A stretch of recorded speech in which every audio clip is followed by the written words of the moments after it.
अब तक आपने देखा, नीलांबरी को पता चल जाता है कि चित्रा की आत्मा वैदेही की सहायता कर रही है। होली के दिन भांग के नशे में माधव वैदेही को चित्रा समझकर सबके सामने गले लगा लेता है। इधर सभी घरवाले माधव को देख अजीब व्यवहार करते हैं। चित्रा श्वेता के फोन से माधव को होली की वीडियो भेज देती है ताकि माधव वैदेही से जाकर बात करे। माधव वैदेही से बात करने जाता है पर प्यार एक खूबसूरत एहसास है माधव। लेकिन मैं तुझसे नहीं, चित्रा से प्यार करता हूँ। अब आगे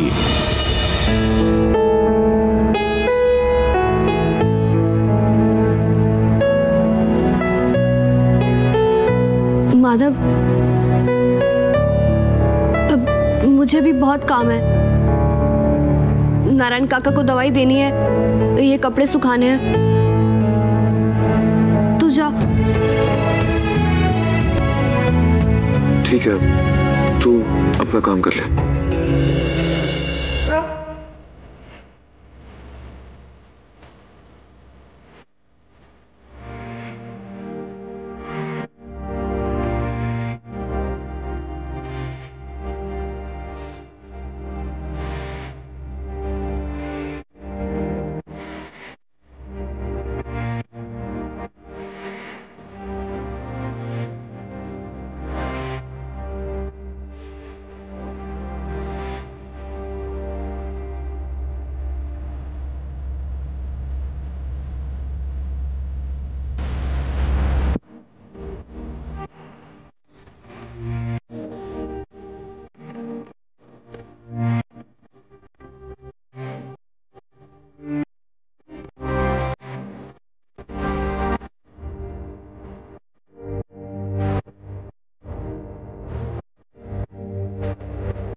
मैंने तुम्हें बहुत मिस किया। मैंने तुम्हारा बहुत इंतजार किया चित्रा।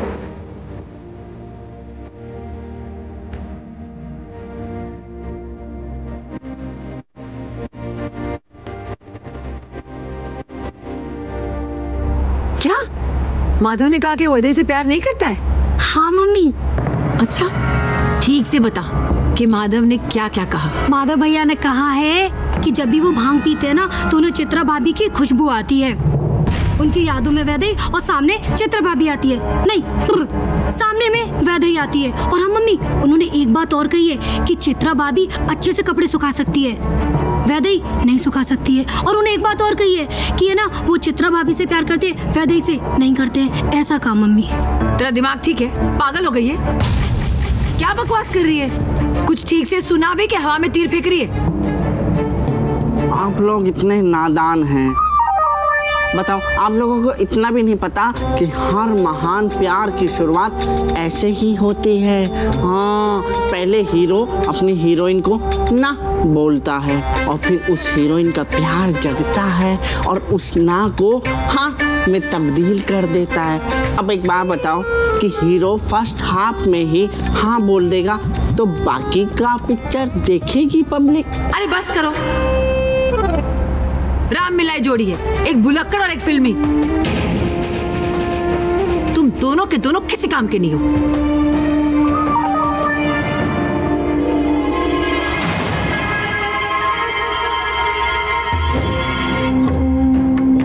हिम चिम चामुंडाय नमः। हिम चिम चामुंडाय नमः। हिम चिम चामुंडाय नमः। हिम चिम चामुंडाय नमः।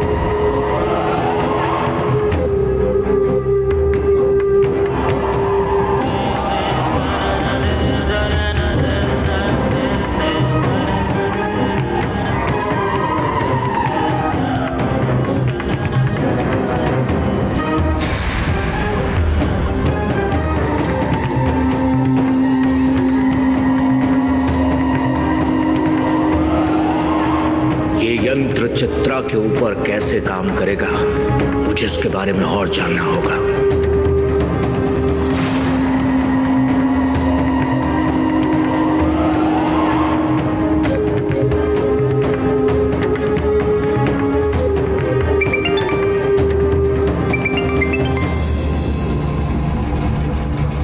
हेलो नीलांबरी देवी, क्या हुआ था तुम्हारे और चित्रा के बीच? साफ साफ बताओ मुझे। मैंने तुम्हें कितनी बार कहा कि हमारे बीच कुछ नहीं हुआ था। मेरा उससे आज कोई लेना देना नहीं है। तुम्हें जो काम करने बोला है ना, तुम वो करो, मेरा दिमाग मत खाओ।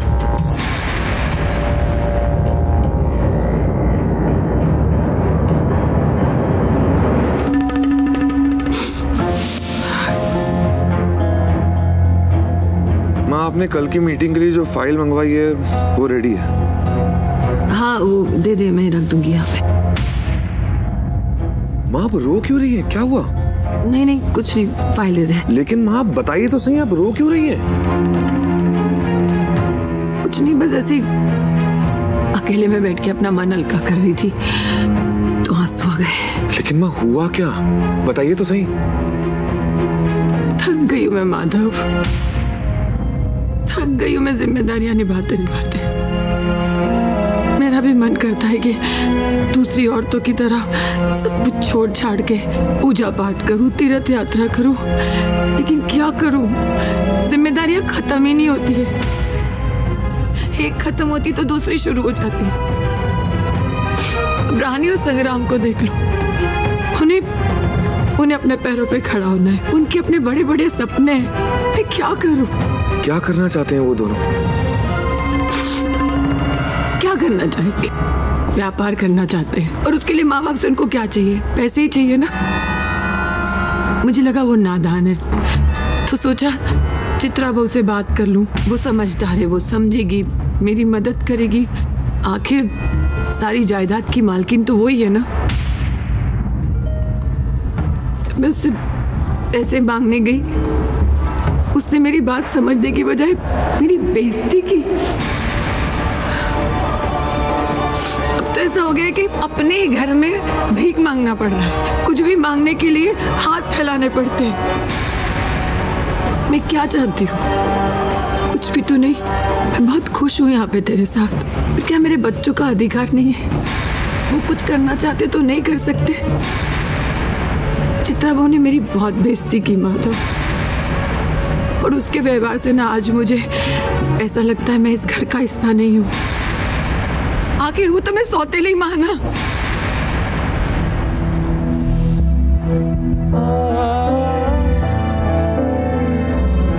आप मेरी माँ हैं, सगी से बढ़कर हैं। इस घर की नींव है, इस घर की सबसे अहम सदस्य।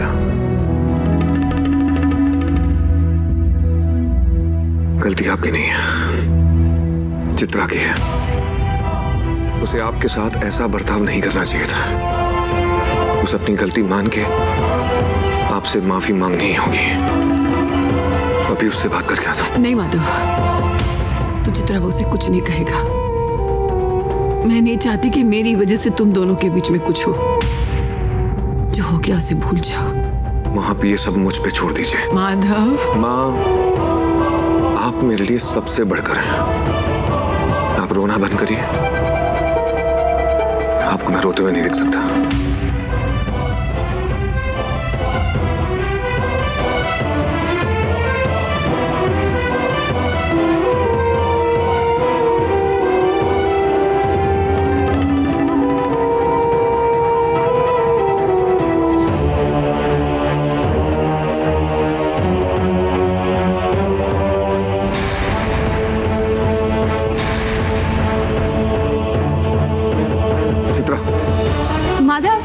माधव, ये कुर्ता देखिए ना, बिल्कुल नया जैसा हो गया ना। कोई कह ही नहीं सकता कि आपने इसमें होली खेली थी। ऐसा लग रहा है जैसे अभी अभी दुकान से खरीद के लेके आए हैं, है ना? तुमने रानी और संग्राम को उनका हिस्सा देने से मना किया। हाँ माधव, पर वो तुमने ये बहुत गलत किया है। मेरी माँ का दिल दुखाया है तुमने। माधव, आप बात तो सुनो। नहीं, तुम मेरी बात सुनो। मेरी माँ से बढ़कर मेरे लिए और कुछ भी नहीं है। मेरी माँ इस घर की नींव है। बचपन से लेकर आज तक उन्होंने ही मुझे पाला है, उन्होंने ही मुझे प्यार किया है। उनकी वजह से मुझे आज तक अपनी असली माँ की कमी महसूस नहीं हुई है। मैंने उनसे कभी ऊंची आवाज में बात नहीं की है और तुमने उनके साथ बदतमीजी की। तुम्हारी हिम्मत कैसी उनके साथ बदतमीजी करने की? ये तुम्हारी पहली गलती है, इसलिए माफ कर रहा हूं। ना आज के बाद ऐसी गलती नहीं होनी चाहिए और जैसा वो चाहती है ना वो करो। नहीं माधव, मैं नहीं कर सकती। क्या कहा तुमने? माधव, मैं नहीं जानती हूँ उन्हें और ना मैं उन पे ट्रस्ट करती हूँ। कोई तो वजह होगी ना कि आपकी सगी माँ ने ये पूरी जायदाद आपकी अर्धांगिनी के नाम पे की, किसी और के नहीं। मैं आपको वजह बताती हूँ कि आप बहुत सीधे हैं, सरल हैं। आप किसी की भी बातों में बड़ी आसानी से आ जाते हैं, किसी पे भी ट्रस्ट कर लेते हैं। आपको लगता है कि सब आपकी तरह नेक दिल हैं।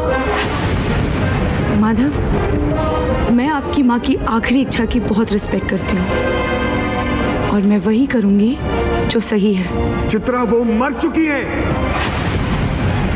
मेरी सिर्फ एक ही माँ है और उनका नाम है नीलांबरी देवी।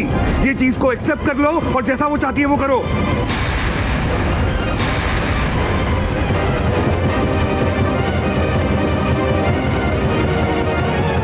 माधव, मैं नहीं कर सकती।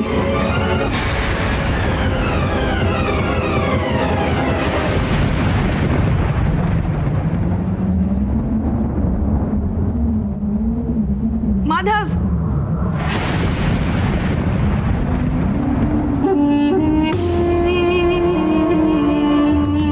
ये चित्रा की बच्ची ऐसे नहीं मानेगी। इसके सामने उंगली टेढ़ी करनी ही पड़ेगी, क्योंकि सीधी उंगली से तो घी क्या तेल भी नहीं निकलता।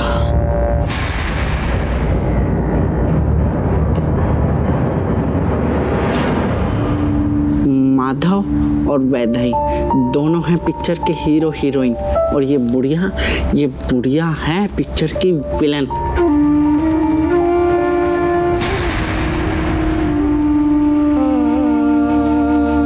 होली के बाद हमारी पहली लड़ाई हुई थी।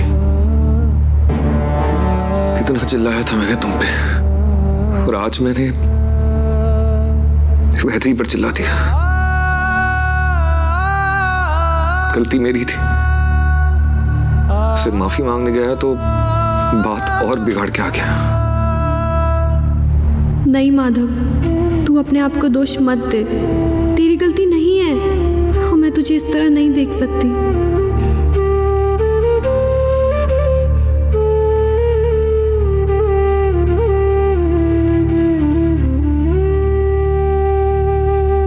माधव, 2 दिन से हमने डायरी का एक पन्ना भी नहीं लिखा है। अगर ऐसे ही चलता रहा तो डायरी कैसे खत्म करेंगे? वैसे ही मैं माधव,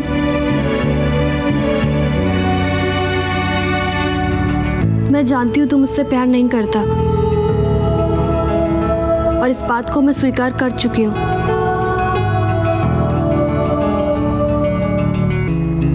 जो होना था सो हो गया। अब आगे बढ़ते हैं, किसी और काम पर ध्यान देते हैं, जैसे ये डायरी। बाकी सब छोड़।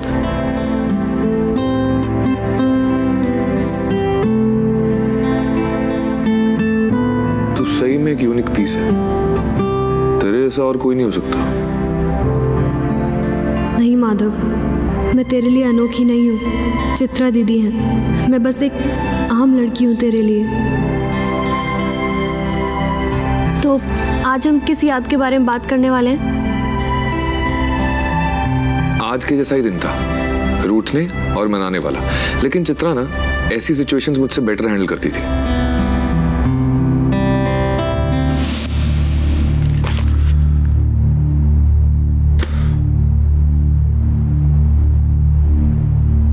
यार मुझे अभी किसी से बात नहीं करनी है।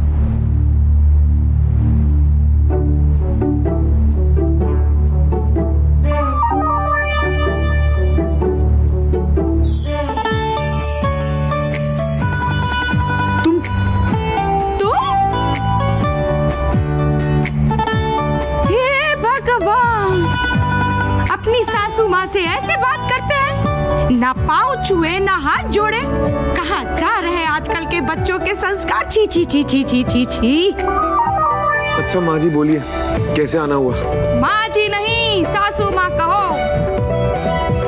अच्छा ठीक है, सासू माँ बोलिए। बेहतर है। वैसे मैंने सुना है कि तुम्हारी पत्नी के साथ तुम्हारी कुछ अनबन हो गई है। ये आजकल की लड़कियां भी ना, इनकी जुबान ऐसे खच खच खच खच खच खच खच खच खच खच खच चलती है कैंची की तरह। पर तुम फिक्र मत करो, मेरे पास उसका भी इलाज है। वैसे सासू माँ, मेरी पत्नी ना कैंची नहीं है, वो तलवार है। अब बताइए क्या करूं? तुम फिक्र मत करो बेटा, इस बुढ़िया के पिटारे में एक से एक उपाय है। तुम एक काम करो, उसके सारे कपड़ों में ऐसे खच खच खच खच खच खच खच खच करके छेद कर दो। कपड़ों में छेद कर दूंगा तो वो पहनेगी क्या? नए दिलाने पड़ेंगे, खर्चा मेरा ही हो जाएगा।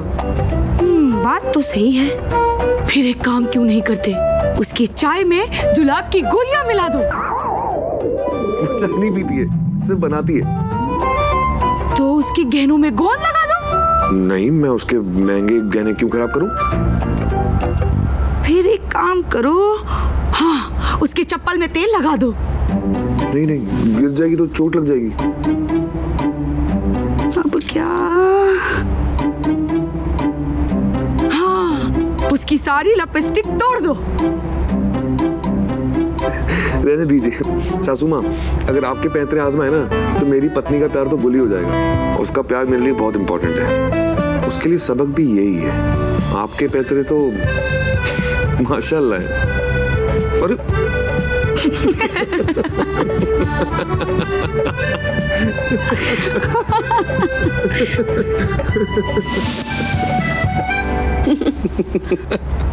हे भगवान, चित्रा दीदी कितनी नौटंकी करती थी। बाप रे, तू तो कभी बोर ही नहीं होता होगा ना? अरे पूछ मत वैदेही, पता नहीं क्या क्या नहीं करती थी वो। अरे लेकिन झगड़ा क्यों हुआ था ये तो बता। जरूर कोई मजे वाली बात होगी, है ना? क्योंकि जहाँ इतना प्यार होता है वहाँ झगड़ा होना तो नामुमकिन है। नहीं, मजे वाली बात तो नहीं थी, बात सीरियस थी। ऐसा क्या हुआ था?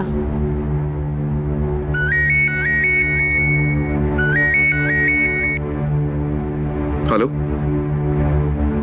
हाँ ठीक है, मैं अभी आता हूँ। वैदेही, मुझे फैक्ट्री जाना होगा, एक बड़ा ऑर्डर आया है, तो डायरी लिखने का काम ना आके करूंगा, ठीक है? ठीक है।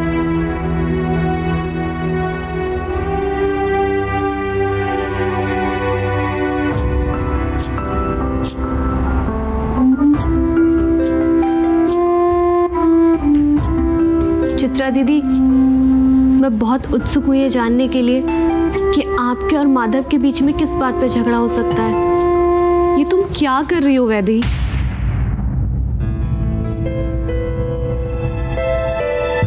डायरी लिख रही हूँ भाभी। ये सिर्फ डायरी नहीं है वैदेही, माधव भैया ने अपना हर एक पल जो चित्रा भाभी के साथ बिताया था, वो सारे पलों को फिर से जी रहे हैं। ऐसे तो तुम खुद को माधव भैया से और दूर कर दोगी।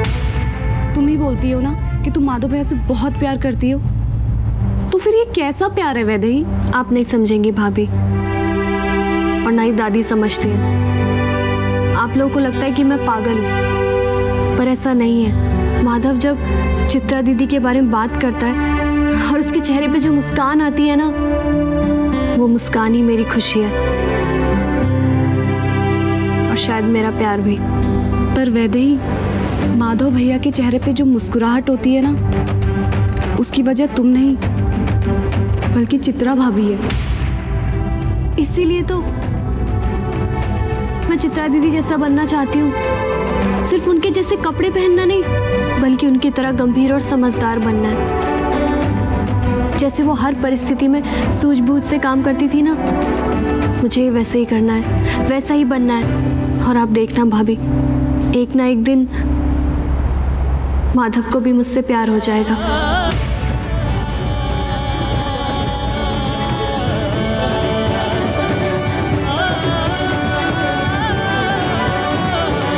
नीलांबरी देवी, मैं रूहानी ताकत को पराजित करने के बहुत निकट हूं। परंतु अभी भी कोई तो ऐसी बात है जो पूरी तरह नहीं बताई है तुमने। कोई तो कड़वा सच है जो छुपा रही हो मुझसे। है कड़वा सच जो मैं आपसे छुपा रही हूँ। जानना चाहते हो?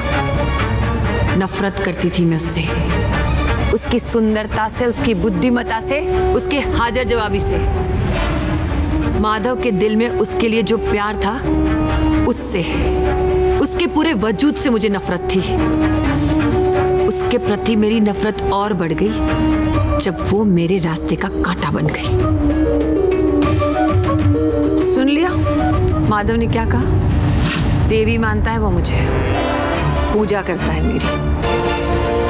आखिर में वो वही करेगा जैसा मैं कहूंगी। तुम जैसी लड़की मेरे और माधव के बीच में कभी नहीं आ सकती।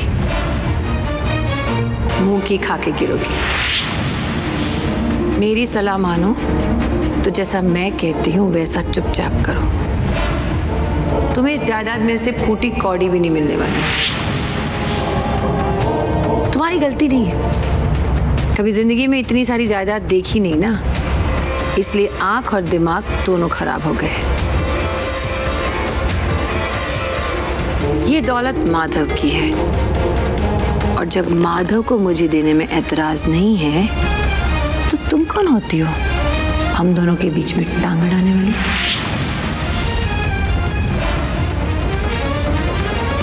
आदर्श माँ, आदर्श गृहिणी होने का ढोंग करती हैं आप। ये है आपका असली चेहरा। आप पूछ रही हैं कि मैं कौन हूँ और मेरा क्या अधिकार है इस जायदाद पर? तो सुनिए, अर्धांगिनी हूँ मैं माधव की, और उनसे जुड़ी हर चीज पर अधिकार है मेरा। मरते दम तक उनके सामने उनकी ढाल बनकर खड़ी रहूंगी, और आप उनका कुछ बुरा नहीं कर पाएंगे। आपको जो करना है आप वो करिए, मैं आपका साथ कभी नहीं दूंगी, मरने के बाद भी नहीं।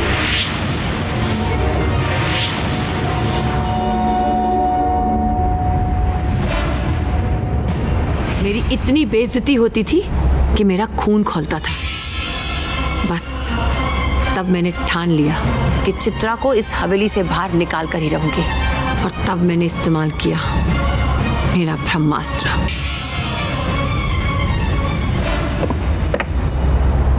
सारे गहने यही थे माधव, मैंने खुद देखे थे। मैं चित्रा बहू के जन्मदिन पे उसे उपहार देने के लिए आई थी, पुश्तैनी मंगलसूत्र। आके देखा तो यहाँ पे कुछ भी नहीं है। माँ शांत हो जाओ, मिल जाएंगे। शांत हो जाओ? कैसे शांत हो जाओ माधव? पुश्तैनी गहने हैं, तेरी माँ की निशानी थी उसमें, कितनी यादें जुड़ी है इसके साथ, और ऐसे जेवर तो पूरे राजस्थान में किसी के पास भी नहीं होंगे, और तू कहता है शांत हो जाओ? ये बताइए कि तिजोरी की चाबी आपके अलावा और किसी के पास भी होती है?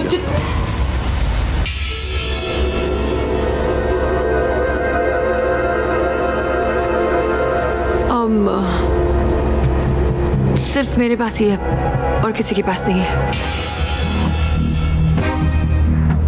देखिए, अक्सर ऐसी चोरी में किसी घर वाले का ही हाथ होता है। अगर तिजोरी की चाबी किसी और के पास भी है तो उससे भी पूछताछ करना बहुत जरूरी है। इंस्पेक्टर साहब क्षमा कीजिए, हमें कोई शिकायत नहीं लिखानी। जेवर चले गए तो चले गए, लेकिन मैं किसी का नाम नहीं ले सकती। चित्रा भाभी के पास है अलमारी की दूसरी चाबी, माधव भैया की पत्नी। संग्राम, अपना मुंह बंद रख, चुप कर। कहाँ है चित्रा? काफी देर से मुझे भी दिखी नहीं है, यहीं कहीं होंगी। हो सकता है भाग गई हो। इतने कीमती गहने देखकर किसी का भी मन बदल सकता है। पर मैं तो माधव की अर्धांगिनी हूं ना।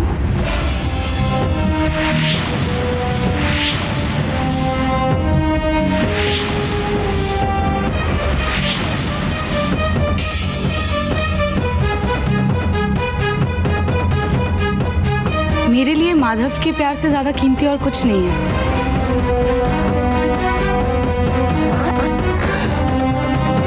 ये रहे गहने।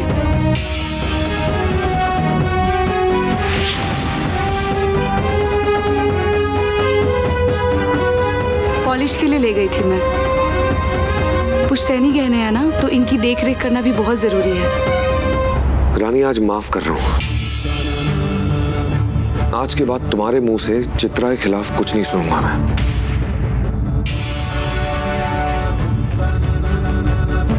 जाने दीजिए माधव, कोई बात नहीं।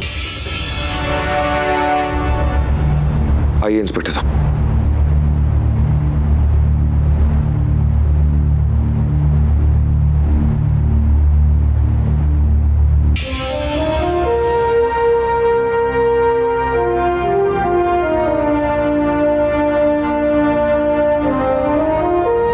प्यारी सासू माँ, पता था मुझे कि आप कोई ना कोई गिरी हुई हरकत तो जरूर करेंगी, इसीलिए मैं पहले से अलर्ट थी। ये लाइट देख रही हैं आप, ये ट्रैकिंग डिवाइस है। इसकी वजह से ना मुझे एग्जैक्टली उस जगह का पता चल गया जहां पे आपने गहने छुपाए थे। और जौहरी को पुलिस की धमकी दी तो उसने बड़े प्यार से मुझे सारे गहने दे दिए। सासू माँ, आपने जैसा मुझे सोचा था ना, मैं बिल्कुल भी वैसी नहीं हूँ। मैं गांव की सीधी सादी लड़की नहीं हूँ। I am smart.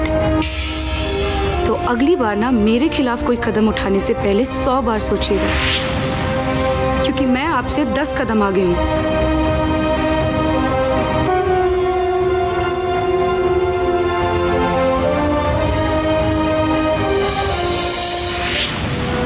Madhav,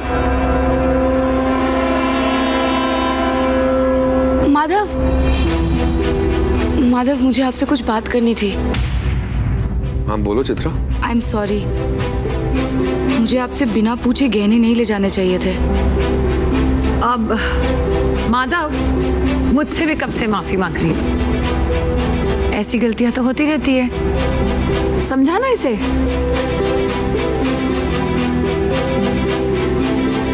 Chitra, ये गहने धन दौलत मेरे लिए बिल्कुल भी मायने नहीं रखते और ना ही तुम्हारे लिए रखते हैं। तो ऐसी चीजों के लिए ऐसे सॉरी मत बोलो, जरूरत नहीं है। अच्छा वो सब छोड़ो, मुझे बताओ मेरे मीठे पराठे कहाँ हैं? हाँ, आप पहले नहा के आइए, उसके बाद आपको मिलेगा। देख रही हो माँ कैसे मुझे उंगलियों पे नचा रही है। अच्छा है ना बेटा, मेरी जगह किसी को तो लेनी ही पड़ेगी। मैं कब तक सबका ख्याल रखूंगी, है ना चित्रा? आपकी जगह कोई नहीं ले सकता।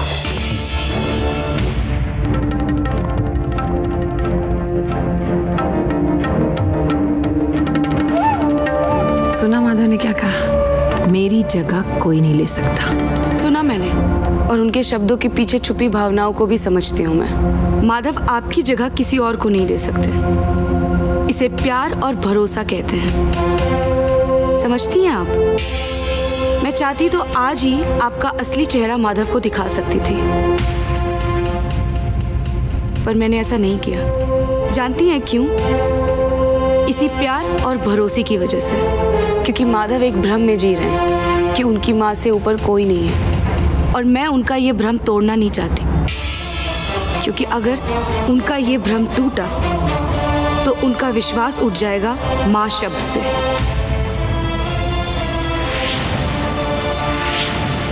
अब सारी बातें साफ हो गई।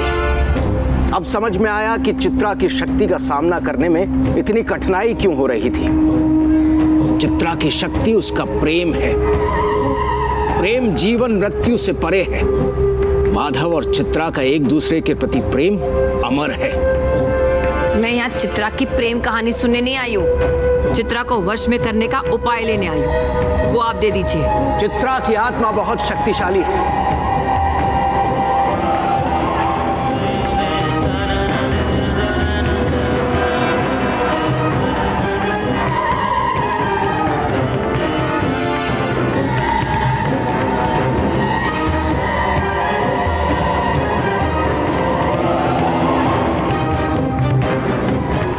परंतु इस धागे से ज्यादा नहीं। ये धागा कितनी भी शक्तिशाली आत्मा को बांध सकता है। 7 शमशानों की राख में घुलाया हुआ है ये धागा। इसे अपने घर में बांध दो,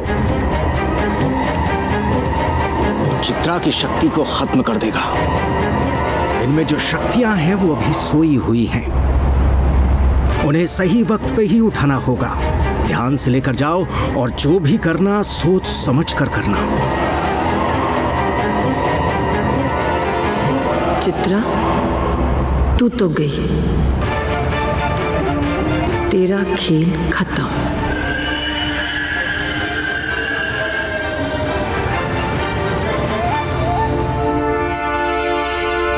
वैदेही,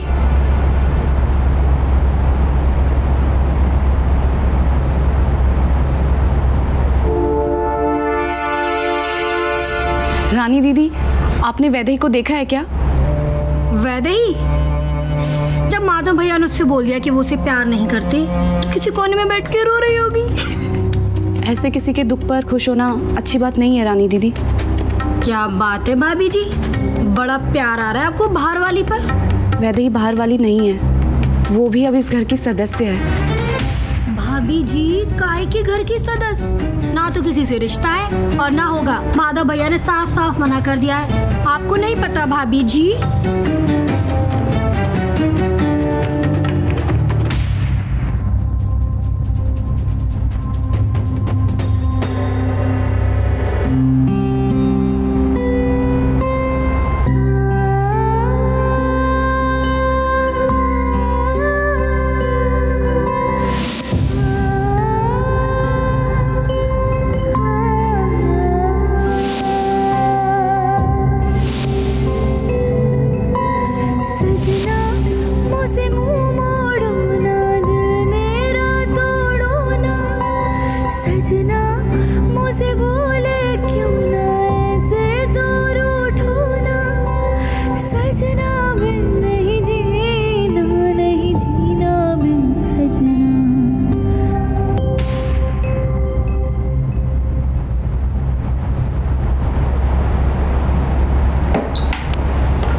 वैदेही, तू घर छोड़ के तो नहीं जा रही है ना? नहीं भाभी, मैं घर छोड़कर नहीं जा रही हूँ। बस पुरानी वैदेही को अलविदा कर रही हूँ, जो अभी तक अपने बचपने में अटकी हुई है।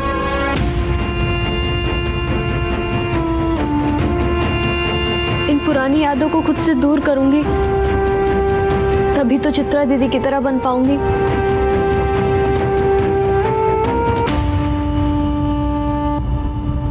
और फिर एक नई वैदेही का जन्म होगा, जो पुरानी वैदेही से ना बिल्कुल अलग होगी। भाभी, सब अपनी जिंदगी में आगे बढ़ गए और मैं गांव, खेत, अमरूद के पेड़, दादी की कहानियां, इन सब से आगे ही नहीं बढ़ पाई। पर अब बस हो गया, अब मुझे बदलना है। चित्रा दीदी की तरह समझदार बनना होगा, तभी तो माधव मुझसे प्यार कर पाएगा। क्योंकि इस वैदेही से तो वो कभी प्यार नहीं करेगा। क्यों नहीं कर सकते माधव भैया इस वैदेही से प्यार? मुझे तो कोई कमी नहीं दिखाई दे रही तुझमें। माधव भैया दिया लेकर भी पूरे संसार में ढूंढने जाएंगे ना वैदेही, फिर भी उन्हें तुझ जैसी सीधी और सच्ची लड़की कहीं नहीं मिलेगी। तू जितना ध्यान माधव भैया का रखती है ना, उतना कोई नहीं रख सकता। तू सबसे अलग है, तुझे किसी और की तरह बनने की कोई जरूरत नहीं है।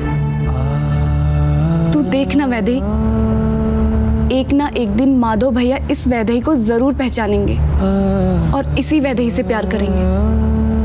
पर अगर तू चित्रा भाभी की तरह बनने की कोशिश करेगी ना, तो तू खुद को खो देगी और सिर्फ उनकी परछाई बन के रह जाएगी। ऐसा बिल्कुल मत करना वैदेही। तेरी सरलता ही तेरी पहचान है, तेरा अस्तित्व है। फिर तू क्यों खुद के अस्तित्व को मिटाकर किसी और की तरह बनना चाहती है? और किसके लिए बनना चाहती है? माधव के लिए।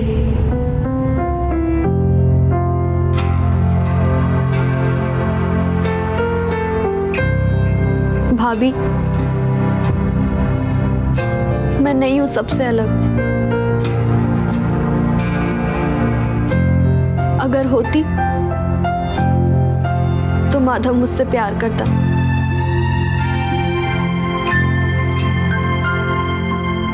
सबसे अलग तो चित्रा दीदी थी।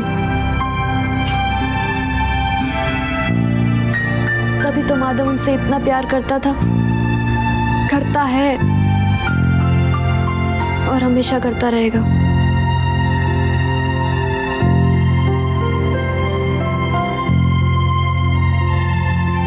मैं माधव के लायक नहीं हूं भाभी,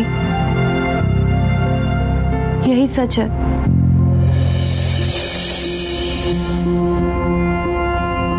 वैदेही, वैदेही, वैदेही प्लीज, वैदेही ऐसा मत करो प्लीज। वैदेही रुक जाओ, वैदेही। भाभी आपने वैदेही को देखा क्या? मेरी चाय का टाइम हो गया। वैसे तो रोज टाइम पे चाय दे देती है, पता नहीं आज क्या हो गया। अगर आपकी चाय का टाइम हो गया माधव भैया, तो आप खुद से भी तो बना के पी सकते हैं ना, या किसी और से बोल सकते हैं, मुझसे या रामू काका से। वैदेही की जरूरत क्यों है आपको?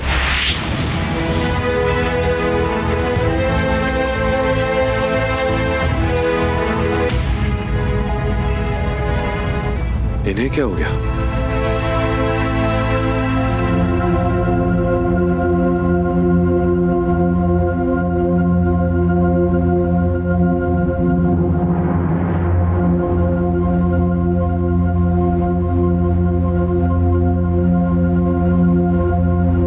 भाभी, मुझे आपसे 2 मिनट बात करनी है।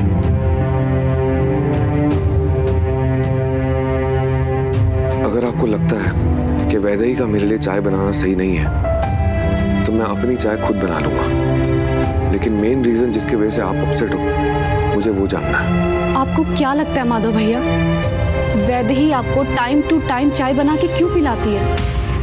क्या आपको सचमुच समझ नहीं आ रहा कि ये सब क्या हो रहा है? क्या हो रहा है? वो भोली भाली लड़की अपना खुद का अस्तित्व मिटाने चली है, ताकि वो आपकी पत्नी चित्रा जैसी बन सके और आपका सच्चा प्यार पा सके। क्या? मुझे लगा कि क्या लगा आपको माधव भैया कि वो एक छोटी सी बच्ची है जिसे आप बोल देंगे कि आपको उससे शादी नहीं करनी तो अपनी जिद छोड़ देगी? यही लगा ना आपको? नहीं माधव भैया, वो एक जवान लड़की है जिसका दिल सिर्फ और सिर्फ आपके लिए धड़कता है, जो आपकी भक्ति में लीन है, एक सच्चे भक्त की तरह। पर आप है कि अपने स्वार्थ के आगे उस बेचारी का भ्रम टूटने ही नहीं देते। लेकिन इसमें मेरा क्या स्वार्थ है? आपका स्वार्थ है माधव भैया। आप उस बेचारी से अपनी डायरी लिखवा रहे हैं और उसके सामने अपने दिल की बातें कर रहे हैं, और वो पागल इसी में खुश है कि कम से कम उसके माधव ने अपना दिल उसके सामने खोल के रख दिया। उस बेचारी को तो इस बात से भी फर्क नहीं पड़ता कि आपके दिल में अभी तक सिर्फ और सिर्फ चित्रा भाभी की यादें हैं। आपको अभी भी कुछ समझ नहीं आ रहा ना माधव भैया? पर जो आप वैदेही के साथ कर रहे हैं ना, बहुत गलत कर रहे हैं, सरासर गलत।